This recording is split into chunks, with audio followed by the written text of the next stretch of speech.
Алику Салихову 20 лет. Он учится на третьем курсе Уфимского колледжа. Несмотря на молодой возраст, когда заканчивается учебный год, вместо положенного отдыха он работает спасателем на городском пляже.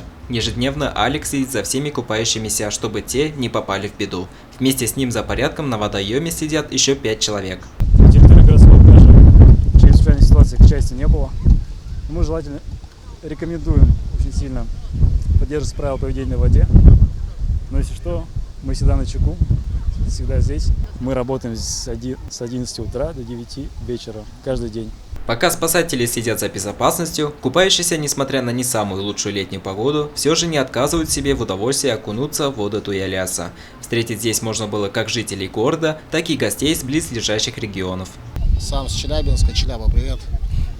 Приехали в гости, в Кизиле находимся, у родителей, заехали окупнуться. В семью переехали, да. И как вам местная водичка?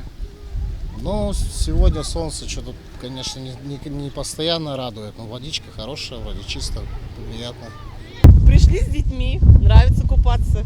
Правда, хотелось бы, чтобы почище было. Вот так, в общем-то, ничего. Любишь ли ты купаться вообще? Да, особенно когда вода теплая. В этом году теплая вода?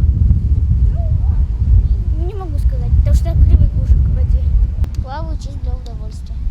Одни посетили городской пляж впервые за лето, другие же открыли для себя купальный сезон еще задолго до июльского солнцепека. Несмотря на прохладную воду, и дети, и взрослые с удовольствием плескаются, веселятся и радуются предоставившейся возможности для активного отдыха. Данила Любаев, Алик Кадыров, Любовь Карпова, телекомпания СТВ.